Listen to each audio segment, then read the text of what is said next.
Bapak Ibu, kalau hidup lelah, banyak masalah, lepaskan dengan nama Allah. Allah. Itu semua masalah hilang. Kalau berhenti balik lagi. Kalau belum faham isinya, tapi kalau seseorang karam pada maknanya, mencicipi lautan ma'rifat ahad, semua masalah selesai. Maka ulama-ulama itu tergantung kolbunya itu setenang apa. Yang disebut tenang itu cuma orang yang kenal Allah. Ala bizikrillah tatmainnul qulub. Hanya dengan mengenal Allah. Mengenal Allah baru zikir. Zikir itu mengingat. Mana mungkin mengingat yang tidak kenal. Maka saya menerjemahkan bizikrillah itu mengenal Allah. Itu terjemahan yang paling tingginya, terjemahan paling rendahnya menyebut-nyebut nama Allah. Ketahuilah hanya dengan menyebut nama Allah hati jadi tenang.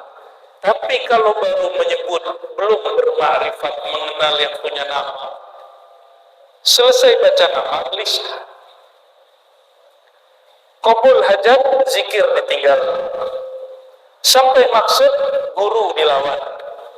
Kalau perlu tinggal.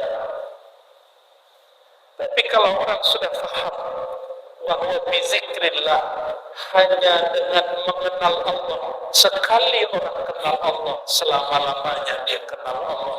Sekali orang ingat dan mengenal Allah, selama-lamanya dihitung berzikir kepada Allah. Ustaz, lupa aja orang. Tidak. Dan pun coba aku sebut nama Syafira Ahmadiyah Salafiyah. Coba lihat. Boleh kan? Dan bukan nama orang rumah. Ya kan? Coba nama orang rumah. Sedang manusia mimpi pun itu yang dibaca. Era. Ayah. Allah SWT. Jadi ala lidzikrillah itu surat Ar-Ra'd ayat 28. Nah, nanti cek di rumah. Bedakan terjemahan dengan makna yang ada di kolbu. Kalau terjemahan, ketahuilah hanya dengan menyebut nama Allah, mengingat Allah, hati menjadi tenang. Adakah kita mengingat sesuatu yang kita belum kenal? Ada. Coba ingat Bapak Ibu, orang yang kita tidak kenal. Bisa Bu ya? Coba kenal-kenal aja Bu ya. Kawan, bukan kawan. Orang tidak kenal. Kamu sebut satu nama Bu ya. Timothy Winter. Descartes. Pak Kades. Foucault. Itu nama filosof masyhur di Eropa itu. Wali-wali Eropa gitu. Tapi bukan wali Allah. Itu disebut nama Black. Nah, itulah nasib orang zikir nggak belajar ma'rifat. Itulah nasib murid ikut suluk nggak ngaji sifat Allah.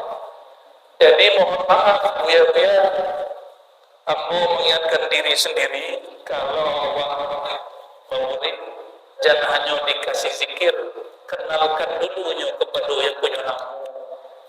Sepakat ya? Itu kerja buya itu. Diajar-ajarnya seketek-seketek. Nggak usah pakai istilah sifat Allah. Diajar-ajarnya Rasulullah Tuhan. Bagus Rasulullah. Kalau dulu kan enggak. Rasulullah banyak tanya. Dulu kan begitu. Murid dulu beda dengan murid sekarang. Murid sekarang penasaran dia buka YouTube. Ya. Bahkan beda kaji di YouTube juga kaji buyawan di kampung.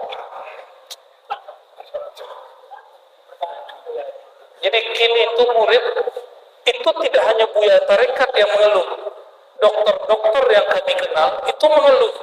Apa kata si dokter? Aneh, pasien hari ini lebih cerdas dari dokter spesialis. Jadi kalau dokternya, nektar kamu minum ini ya, kata si pasien. Dok, ini kan efek sampingnya bisa buat pinggang sakit. Ini kan bikin kepala sakit. Bingung lah dokter tuh. Akhirnya kawan aku seorang dokter, sebelum pasien itu bertanya, nanti kamu lihat ya efek sampingnya di internet. Jadi potong kupas dulu, lalu jangan mulai terus pasang kedua-kedua dulu. Bapak Ibu yang berkat Allah, jadi ala bizikrillah, terjemahan itu boleh bertingkat-tingkat. Karena dalam hadis Imam Al-Hakim At-Tirmizi yang sezaman dengan Imam Bukhari, bedanya beliau itu muhaddis, ahli hadis plus sufi. Kalau Imam Bukhari fokus hadisnya. Orang ini semasa, tapi umur Imam Al-Hakim At-Tirmizi lebih panjang. Beliau wafat tahun 318 Hijriah. Imam Bukhari sudah wafat 256 Hijriah. Jadi jaraknya lebih dari 50 tahun wafatnya. Dan bagi Nabi SAW, Nabi itu meninggikan kabar tentang ada dua orang bersahabat. Satu jihad, satunya syahid fisabilillah, gugur mati. Yang kedua belum mati-mati. Tapi setelah itu yang kedua meninggal sekitar seminggu sampai 40 hari. Apa kata Nabi SAW? Itu yang kedua makomnya lebih tinggi dari yang pertama. Cuma berselang 40 hari. Kenapa? Sehari sholat berapa kali? Minimal 5 rakaat. Kalau dia tahajud 11 rakaat. Kalau dia sedekah setiap hari sudah sekian derajat. Jika dia memandang kepada Rasulullah SAW, dia naik 70 derajat. Tuba liman ra'ani, beruntunglah orang memandang aku. Memandang Nabi berkah. Makanya seorang murid yang ada nur di kolbunya pasti rindu memandang gurunya. Betul tak? Rindu yang ketemu guru. Rindu ketemu guru. Apa sebab?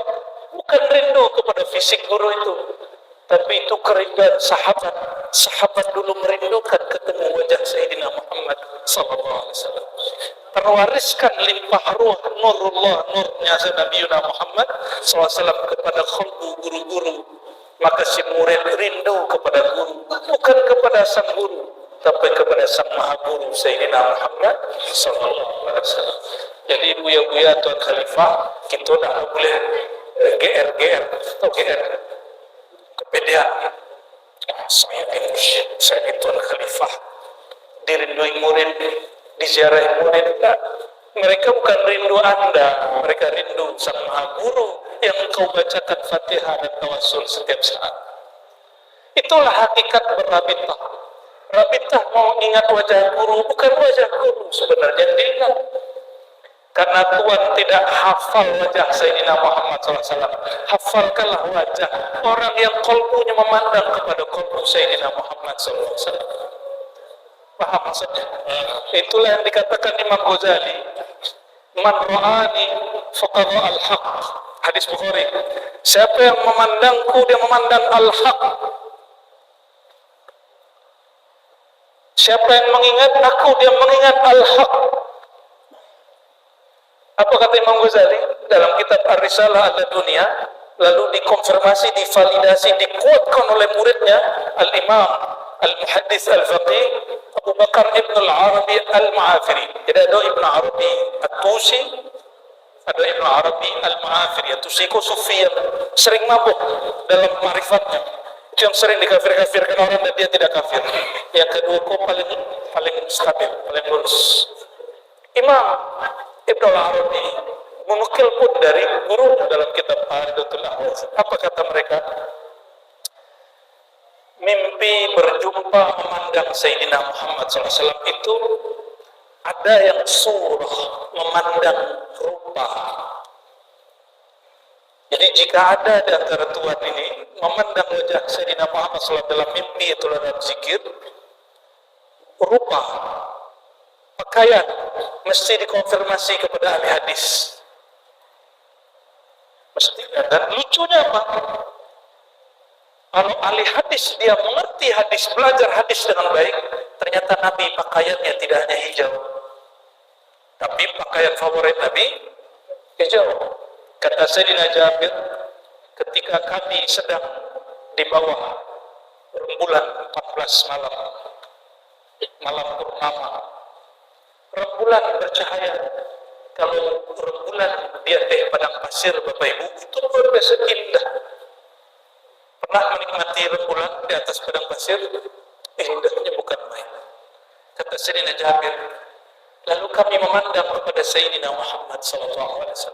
Beliau memakai jubah hamra, warnanya merah marun. Merah apa? Merah marun, itu kesukaan Nabi Muhammad SAW. Dan kami melihat ternyata purnama yang di bumi lebih indah daripada purnama yang di langit. Sallallahu alaihi wasallam. Dari situlah muncul tola al-badru alaina, telah terbit al-badru, sang purnama di bumi yang cahayanya lebih indah dari cahaya rembulan yang di sana. Makanya Nabi bergelar al-badrut tamam, badrut, purnama yang lebih sempurna dari purnama yang ada di, kalau yang di langit hanya per malam 14, kalau purnama di bumi setiap saat. Sayyidina Muhammad sallallahu alaihi wasallam. Maka ada satu salawat namanya disebut salawat Badriyah. Allahumma salli ala Sayyidina Muhammad Badrit tamam. Ya. Allahumma salli ala Sayyidina Muhammad Badrit tamam. Itu nama Nabi Muhammad sallallahu alaihi wasallam. Jadi kalau memandang fisik Nabi dalam pengalaman rohani, mesti dikonfirmasi ke ahli hadis, bukan ahli hadas. Sekarang banyak yang ngaku pakar sunnah, tapi dia ahli hadas. Dia nggak pernah jumpa Rasulullah SAW, orang mimpi jumpa Rasulullah, dia ingkar. Sayyidina Muhammad SAW, ya, beliau dapat dilihat dalam banyak warna baju, tidak hanya hijau, bisa merah marun, bisa putih, bisa berserban, bisa pakai khirqah. Apa khirqah itu yang pakai orang Sulu itu? Namanya apa ya? Kain apa namanya? Undung-undung. Cemiri yang dipakai tutup kepala itu. Kita sebut khirqah. Kain. Ya, itu ada silsilah sanadnya itu, Pak. Ijazahnya ada itu, pakai cemiri itu ada ijazahnya itu. Sambung ke Rasulullah itu. Ke Sayyidina Ali ke Rasulullah SAW. Sayyidina Ali kalau sholat selalu pakai rida. Bahasa Arabnya apa? Rida. Cemiri, serban yang ditaruh di, ya, kadang dililit, kadang ditaruh di kanan atau di kiri. Allahumma sholli ala Sayyidina Muhammad sahibir rida wal izar. Nabi Muhammad pakai sarung. Nabi Muhammad pakai? Ya. Cuma belakangan tradisi orang Arab berubah. Gamis dan sarung digabung, jadilah gamis panjang. Aslinya Nabi Muhammad SAW suka pakai izar, maka disebut salah satu nama beliau sahibul izar, orang yang suka pakai sarung.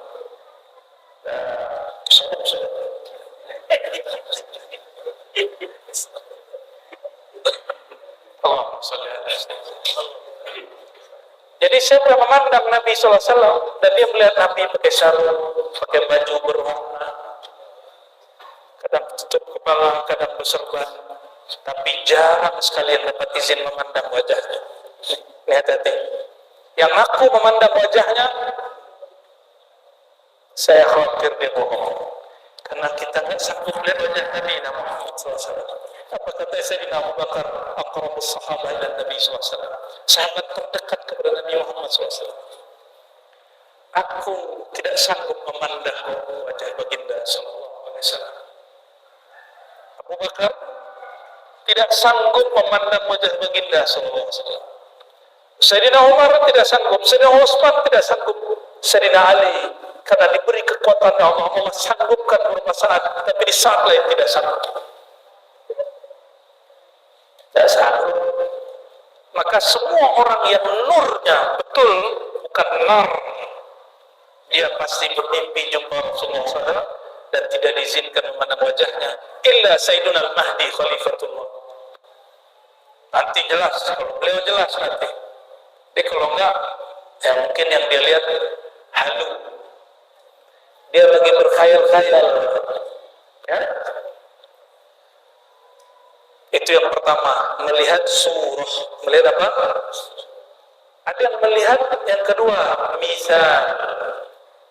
Permisalan dari Nabi Muhammad SAW. Kata Imam Ghazali, maka Imam Ghazali berbeda dengan ahli hadis dalam bab ini. Imam Ghazali, Imam Ahli Sunnah bukan? Imam Ahli Sunnah? Hah? Ini kalau ada yang ngaku-ngaku pengawal sunnah, pengawal aswaja, tapi nggak ngerti bab ini dan menuduh orang mimpi jumpa Rasulullah kemudian halu. Mereka menuduh Abah Guru Sekumpul Banjar halu.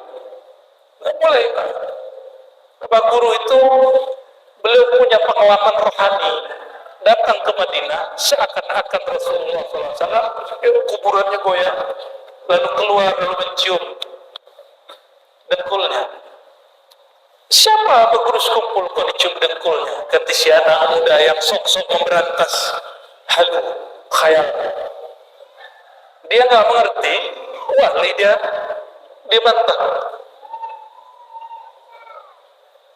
Kalau betul orang-orang yang hari ini ingin memperjuangkan akidah Ahlus Sunnah, tasawuf Ahlus Sunnah, bacalah Imam Ghazali. Ngaku-ngaku bermanhaj Imam Ghazali, tapi kitab Ghazali tidak dibaca. Itu akibatnya. Akhirnya ada imam, ada syekh bermimpi, berjumpa, punya pengalaman kepada Rasulullah SAW, disebut itu khayalan semata. Na'udzubillah min dzalik. Sedih Pak kita melihat hari ini. Makanya hati-hati kalau buka YouTube ya. Bukan hanya thariqat al-Qutubiyah, ada thariqat al-Yutubiyah pada situ. Hati-hati, betul-betul hati-hati. Itu pengalaman batin. Lebih awal semasa dengan Syekh Abdul Qadir Jilani, ada namanya Sidi Ahmad Rifai. Siapa namanya? Dia ziarah ke baginda sallallahu alaihi wasallam. Dalam keadaan jaga, dia merasakan Sayyidina Muhammad SAW mengulurkan tangannya dan dia melihat, dan orang-orang sekitarnya melihat. Berarti semua orang yang hadir saat itu terbawa ikut hanyut kembali ke alam rohani. Karena Nabi Muhammad SAW mengatakan, "Man shalla alaihi sallallahu alaihi wasallam."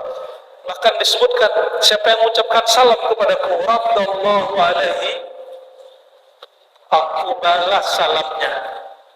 Salam itu ada yang pakai lisan, ada yang pakai musafahah. Dia mau mengulurkan tangannya, Rasulullah membalas mengulurkan tangannya. Itu pengalaman batin sallallahu alaihi wasallam. Imam Rifai akan disebut sahibul yad asyarif, orang yang berjumpa dalam keadaan jaga tangan mulia Sayyidina Muhammad sallallahu alaihi wasallam. Tentu itu bukan tangan fisik, itu tangan nur. Tangan apa? Nur. Tapi dilihat dalam keadaan jaga, itu mungkin. Sayangnya kita ini lebih percaya orang dulu. Kalau orang dulu mungkin, sekarang enggak. Nah, contoh nih, kalau Syekh Abdul Qadir jumpa Allah, jumpa Rasulullah, percaya. Kalau Imam Bahauddin mengalami mimpi Rasulullah, percaya. Emang apa dalil yang mengkhususkan imam-imam itu jumpa Rasulullah SAW? Ada nggak dalilnya? Ada nggak Bu ya? Tuan Khalifah, ada. Jika mereka jumpa rohani Rasulullah SAW dalam zikirkah, dalam salawatkah, mereka bukan Nabi. Mereka umat Nabi Muhammad SAW. Mungkinkah orang di zaman ini juga diberi anugerah serupa? Mungkin tidak? Mungkin? Mungkin. Bahkan semakin dekat akhir zaman, semakin banyak pemberian, tapi juga semakin banyak cobaan. Maka semua nanti bencana-bencana, ujian-ujian kemaksiatan umat terdahulu itu dikumpulkan di masa kita. Tapi ingat, semua makrifat dari zaman Nabi Adam sampai Nabi Isa dikumpulkan di umat Sayyidina Muhammad SAW. Tenang Pak. Jadi nggak usah panik-panik kalau beragama itu. Nggak usah panik, dunia ini memang begini. Maka orang-orang yang panik, stres, kok pemimpin kita begini, kok presiden begini, terus masalahnya apa? Ya, berarti ente bukan orang tasawuf, ente gak ngaji tarekat. Hikam itu bagian-bagian awal. Ya, apa kata Ibnu Athaillah? Jika engkau bertanya, kenapa bumi ini, dunia ini rusak? Apa jawabannya? Sesuatu tidaklah pantas disifati kecuali dengan hakikatnya. Karena dunia itu rusak, maka dia hanya menampilkan kerusakan. Semakin masuk dunia ke kalbu rusak, ambil dunia, masuk dari rusak. Dunianya orang suluk jadi mursyid. Mohon maaf kok mursyid jadi mursyid itu dunia, zikirnya akhirat. Jadi khalifah itu dunia, membimbing murid itu akhirat. Membaca ayat tawajuh itu memimpinnya bagian dari dunia, tapi berzikir berjamaah itu bagian dari akhirat. Bisa bedakan? Makanya orang lupa-lupa ingin membaca ayat tawajuh, ingin diangkat jadi tuan khalifah, ingin diangkat jadi mursyid, lama-lama jadi bullshit. Tuan khalifah hati pelepah. Auzubillah min zalim. Itu dunia, Pak. Pesantren, bangunannya itu, yayasannya, orang-orang kemudian datang, bawa dana, bayar-bayar, naik kelas, guru-guru, struktur-struktur, pengasuh, pengajar, itu dunia. Yang akhirat itu ilmu yang diajarkan ke murid. Kadang-kadang menit bercampur-campur ini barang. Nauzubillah min. Bagaimana mau jumpa Rasulullah SAW? Jangankan Rasulullah, Nabi Khidir pun gak mau jumpa. Karena Nabi Khidir tidak mau jumpa orang di kalbunya ada cinta dunia. Kata Sayyidina Ali Al-Khawas, guru Imam Abdul Wahab Sya'rani, jika di Riau, di Langkat ada Syekh Abdul Wahab Rokan, di Mesir ada Syekh Abdul Wahab Sya'rani.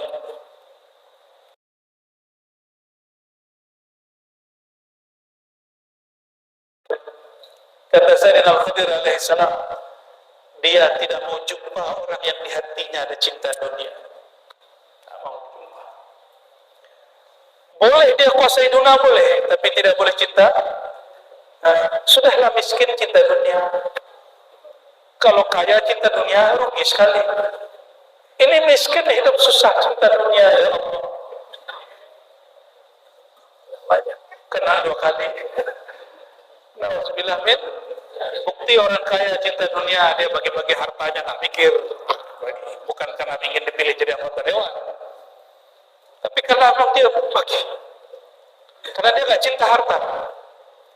Orang cinta harta, dia bagi hartanya, nanti harta itu cinta sama dia. Tapi orang yang dikutuk oleh harta, itu harta jadi beban sama dia. Nauzubillah min. Guru yang baik hati, yang kaya ilmu, dia bagi-bagi ilmu.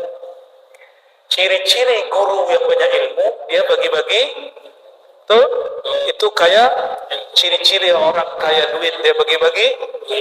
Nah, jangan nunggu kaya banyak dulu baru bagi-bagi. Ada ilmu dikit bagi, ada duit sedikit bagi.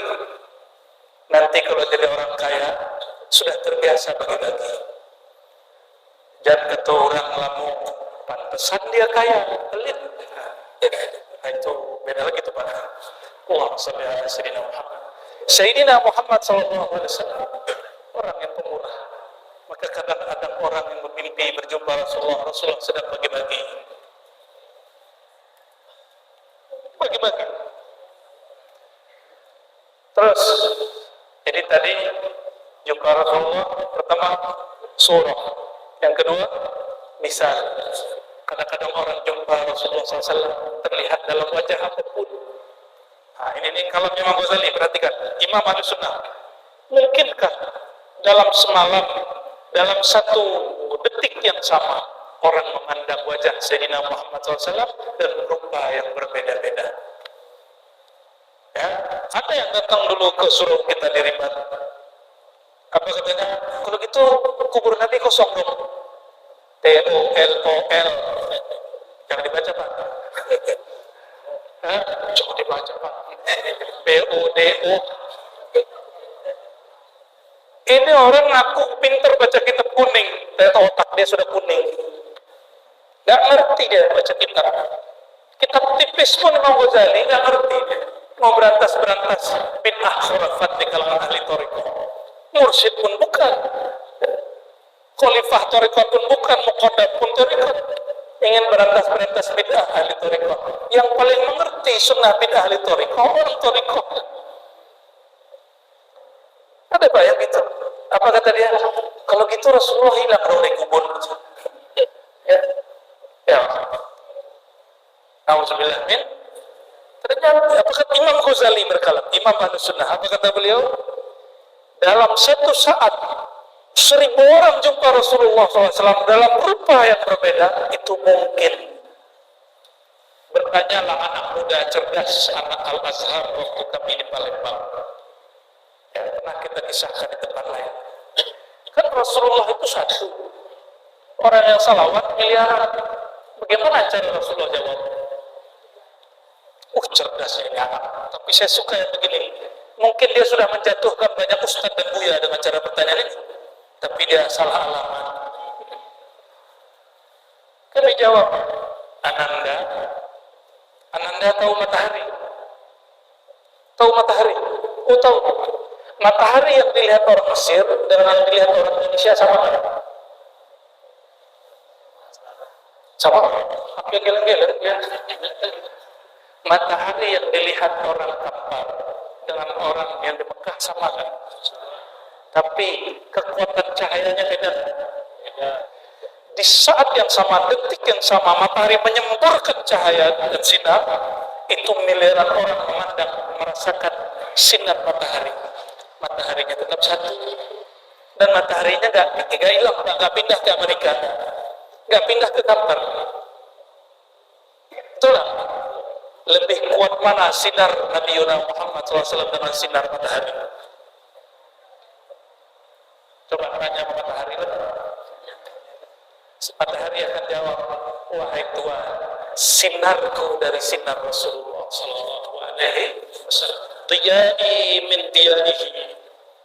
Sinarku dari sinarnya, terangku dari terangnya baginda Nabi Muhammad SAW. Paham? Jadi bisa jumpa Rasulullah di detik yang sama dalam rupa yang berbeda. Betul? Coba lihat, mataharinya sama. Mataharinya sama. Oke? Ada pohon berebutan. Ini yang lagi ada matwa di rumah Bapak dengan matwa di rumah Ustaz itu beda. Tapi bentuknya sama. Yang itu dekat ke duren, yang ini dekat dengan nangka. Rasanya. Kok bisa padahal mataharinya sama? Tergantung tanahnya, tergantung udaranya. Gurunya sama, tempat suluknya sama, zikirnya sama, tarekatnya sama. Kelambunya pun ukurannya sama, makom suluknya.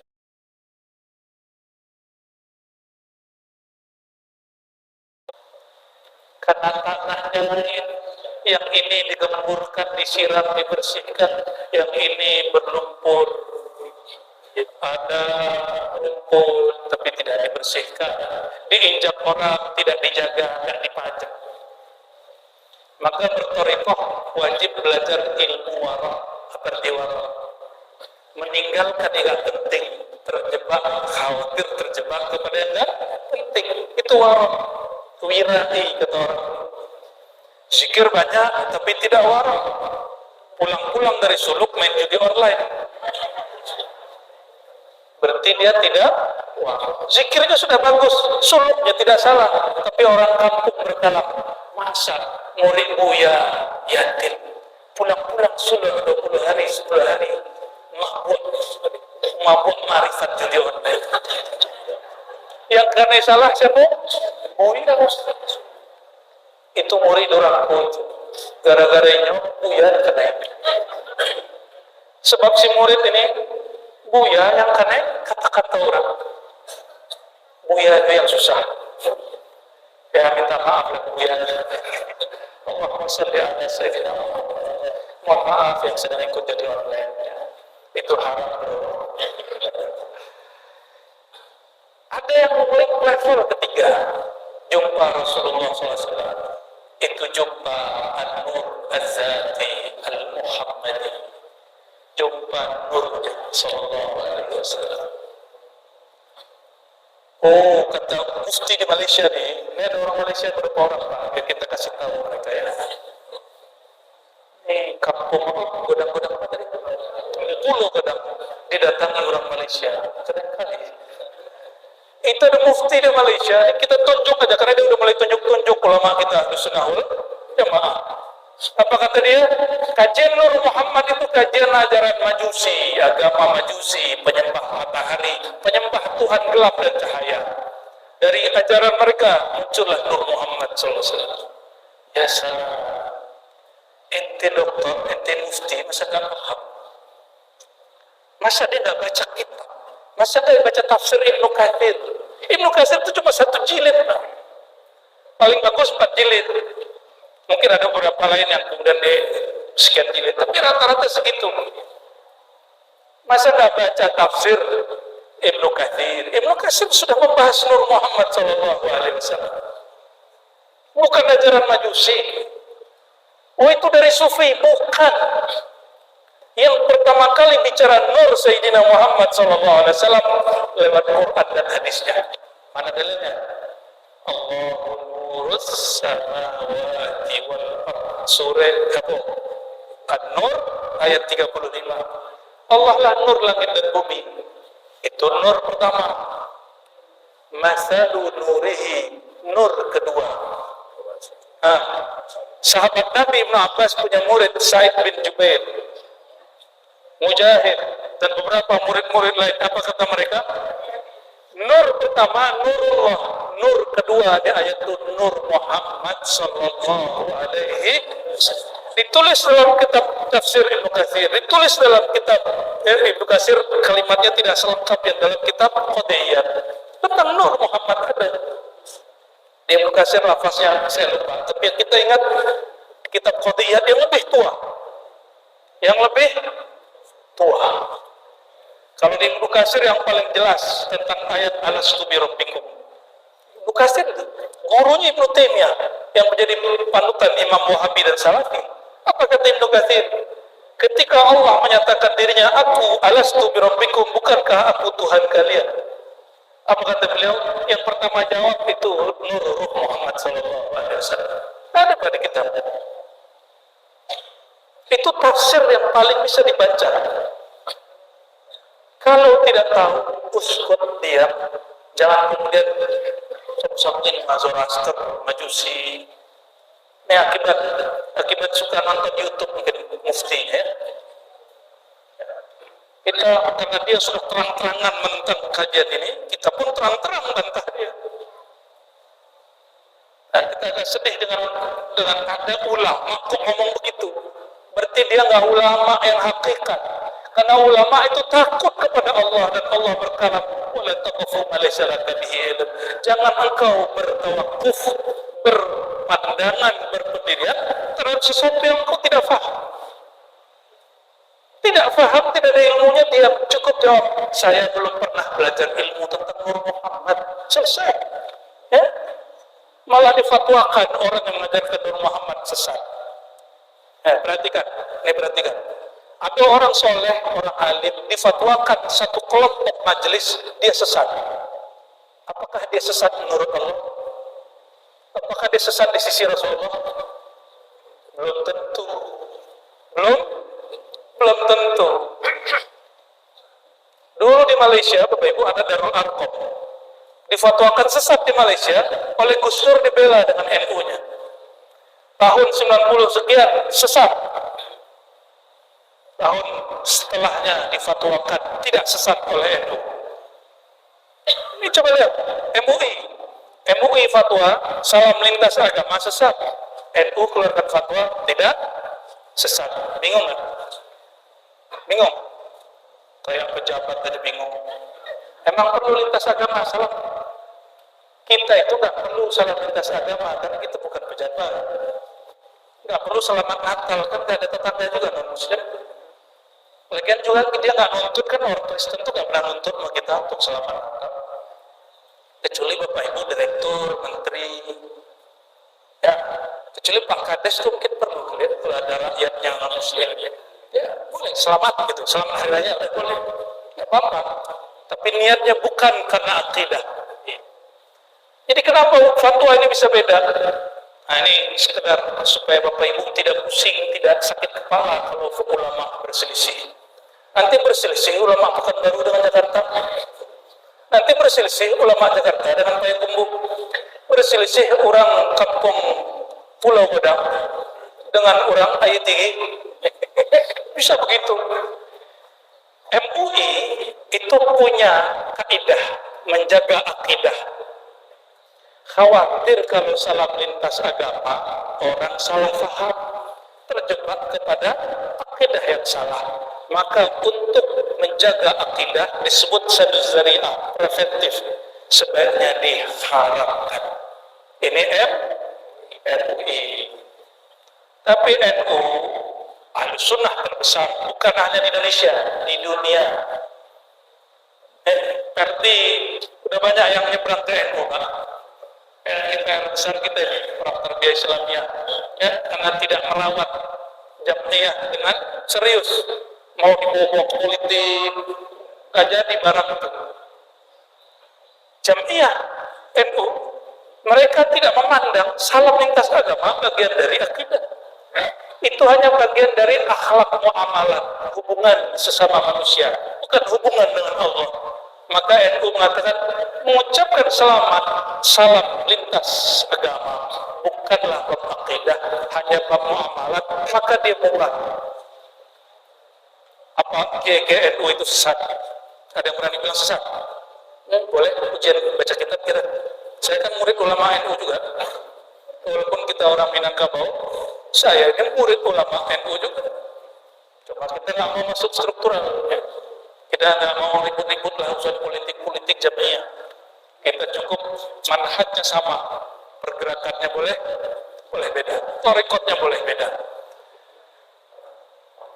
Jadi Nur Muhammad itu sesat atau tidak? Kajian Nur Muhammad sesat atau bukan? Yang pertama kali mengajarkan Nur Muhammad SAW siapa? Nabi Muhammad Sallallahu Alaihi Wasallam. Lalu diikuti para sahabat, diikuti tabi'in. Sa'id bin Jubair murid Abdullah bin Abbas itu tabi'in. Dua generasi ikut. Mungkin bagi si mufti itu Sa'id bin Jubair adalah orang Majusi. Mungkin bagi dia Abdullah bin Abbas Majusi. Nah, hati-hati berfatwa. Pakai fatwa itu paling cepat menjerumuskan orang ke dalam neraka. Baru paham sedikit sudah berfatwa. Nauzubillah min dzalik. Jadi jumpa nur. Yang ketiga apa tadi? Jumpa nur, an-nur dzati. Maka ada salawat namanya salawat nur. Allahumma shalli ala sayyidina Muhammad an-nur dzati wa sirri sari fi jami'il asma'i was sifat. Jadi Nabi Muhammad itu nur zat. Maka orang yang jumpa nur Sayyidina Muhammad pasti dalam keadaan jaga. Pasti. Kalau dia mimpi, pasti yang dia lihat adalah misal dan rupa. Tapi kalau orang-orang ahlullah, dia pasti jumpa dalam keadaan jaga. Itu yang disebut man ra'ani fil manam. Hadis sahih Bukhari. Siapa yang jumpa aku dalam keadaan tidur, dia tambah ma'rifatnya, dia latih kalbunya, ruhnya. Fasayarani yaqzatan. Dia akan jumpa aku dalam keadaan jaga, yaitu nur. Dia jaga, tapi batinnya lebih tenang daripada orang tidur. Itulah rahasia kenapa orang jaga dapat melihat isi hati orang lagi tidur. Itulah rahasia sebagian mursyid kenapa Allah bukakan qalbu murid kepada dia. Kenapa? Karena si guru matanya tertidur, qalbunya tidak tidur. Dalam keadaan jaga, dia bisa rehat. Itulah rahasia kenapa mursyid-mursyid itu tidur boleh, nggak tidur juga boleh. Masa ada mursyid cengeng? Nggak mungkin. Wah, jam tidur. Imam Syazili menjadikan tidur wirid, tapi nggak selalu, bisa berhari-hari nggak tidur. Imam Bahuddin Naqsyabandi, Maulana Khalid begitu. Tidur itu apa, Bapak Ibu? Rehat. Kalau orang zikrullahnya mantap, dia nggak perlu rehat. Rehat dia zikrullah. Tahu nggak?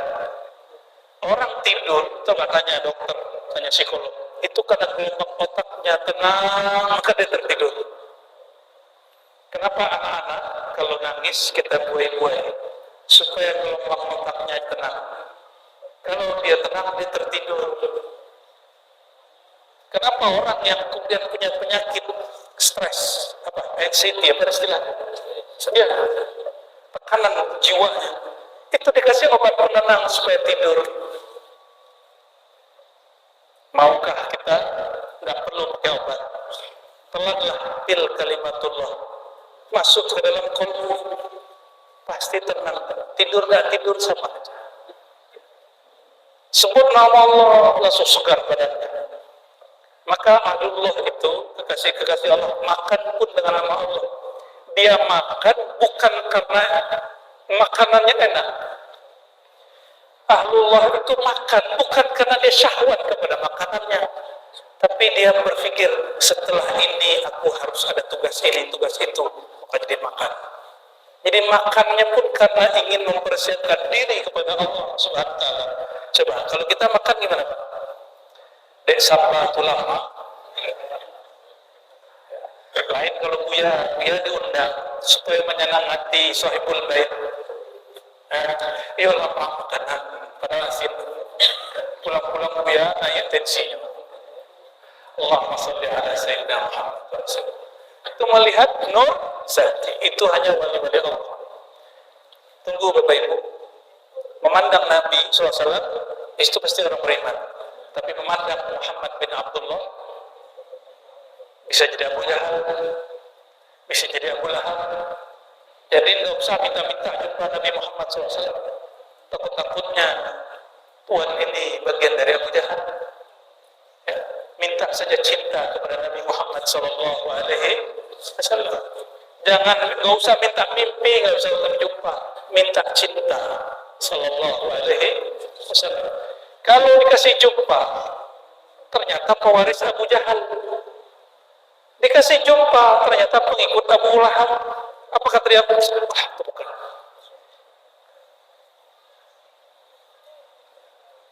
Maka bertanyalah seorang murid kepada wali Allah, wahai Tuan Syekh, bukankah memandang Nabi Muhammad itu berkah? Tuba liman ra'ani, beruntung yang memandang aku, masuk surga yang memandang aku. Bukankah Abu Jahal, Abu Lahab, Musailamah al-Kadzdzab jumpa Nabi Muhammad SAW? Apa jawab guru? Bukan. Dia hanya jumpa sosok manusia bernama Muhammad bin Abdullah. Dia tidak jumpa Nabi Muhammad Rasulullah Habibullah Nurullah. Beda. Dan itu yang terjadi. Kenapa ilmu seorang syekh mursyid kurang berkembang di kampungnya? Karena dia pandang orang kampung, Buya yatim yang dulu main kelereng itu. Orang tidak pandang beliau yang sudah dididik oleh guru-gurunya. Yang tadinya main kelereng, kini main mutiara kolbu. Tak dipandang orang. Jadi tidak usah ngeluh para Buya, para tuan khalifah. Kalau zikir awal, ilmu awal tidak dipandang orang, apa sebab? Anta wa madiyuka, kamu dan masa lalumu itu masalahnya. Orang itu terhijab oleh masa lalu kita, sulit menerima masa depan kita. Terakhir, kalau jumpa yang paling puncak ini hanya untuk wali-wali yang disebut ghaus, wali kutbul maktab, jumpa ruhaniyah Rasulullah SAW, ruh yang mutlak, bukan ruhaniyah cahaya. Jadi ruhaniyah cahaya, kalau ruh bukan. Jadi rohaniyah sudah ada sifatnya, rohani, ada iya-nya. Itu cahaya. Tapi kalau ar-ruh itu mutlak. Itu rahasia Allah pada diri Nabi Muhammad sallallahu alaihi wasallam. Dan itu hanya nabi-nabi dan wali-wali, rajanya para wali. Seperti Syekh Abdul Qadir Jilani, Ahmad Rifai, Syazili, Ibn Arabi, Ghazali, sampai ke nanti penutup para wali bernama Al-Imam Al-Mahdi. Maka dia jumpa ruh itu. Dan itu jumpanya bukan jumpa yang bisa dideskripsikan, tidak. Beda? Ya? Jadi kalau yang terlihat oleh Bapak Ibu dalam mimpi itu bukan ruh, itu cuma ruhaniyah.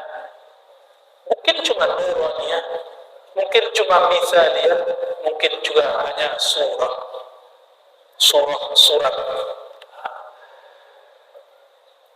Dan terakhir, sebagai penutup dari tingkatan ini, berkatalah seorang arif billah,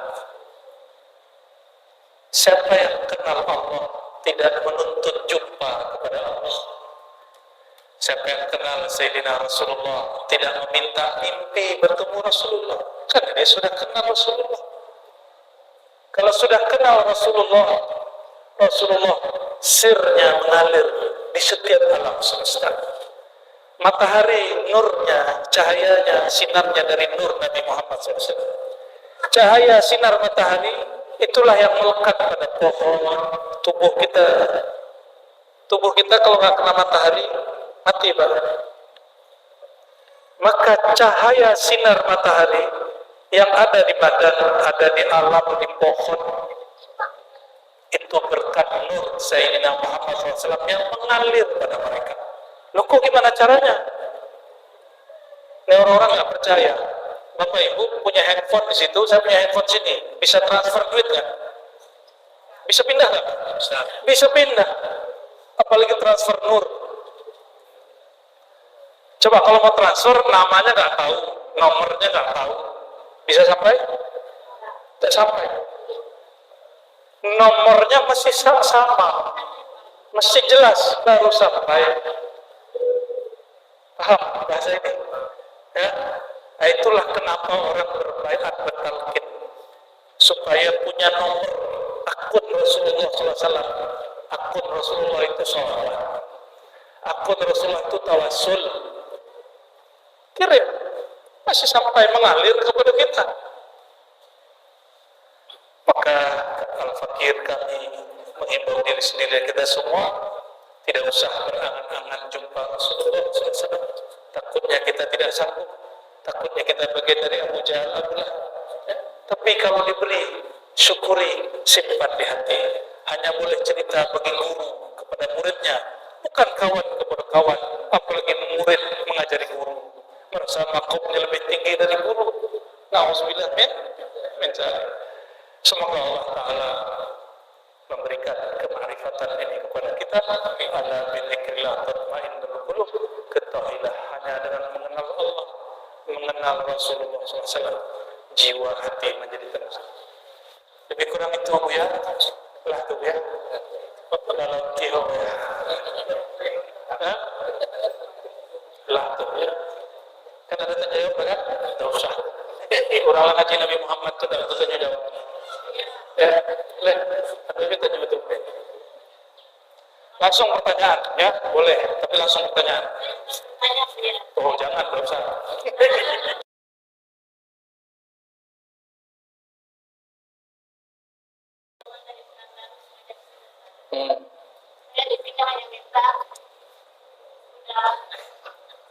Alhamdulillah setelah setengah aku mengamalkan sedikit buya, sedikit pagi sore. Selama menjalankan pikir ini saya coba ini tidak semangat. Begitu sekarang ketemu buya, mohon diamalkan. Benar banget itu. Baik Ibu Maisarah dan rombongan. Ini siapapun yang ingin mengamalkan zikir yang kami ajarkan, ijazahkan, selama bukan talqin dan baiat, silakan Adapun bagian baiat talqin, ambil ke mursyid-mursyid yang dekat dengan kita. Ramaikan suruh-suruh kita. Zikirnya sama Pak. Zikir saya dengan beliau-beliau ini sama. Karena saya juga bernaqsybaniyah, khalidiyah, bersyaziliyah, berqadiriyah, sama-sama dengan beliau-beliau.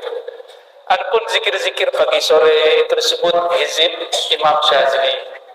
Imam Syazili kumpulkan dari hadis Nabi SAW, ketemulah formulasinya, disebut al-wirdul asas, wirid pokok. Wirid pokok itu amalannya malaikat. Malaikat itu amalannya la ilaha illallah, istighfar, salawat, subhanallah bihamdi, subhanallahil azim. Moga-moga nur kita satu frekuensi dengan nur malaikat. Itu ajaran Imam Syazili.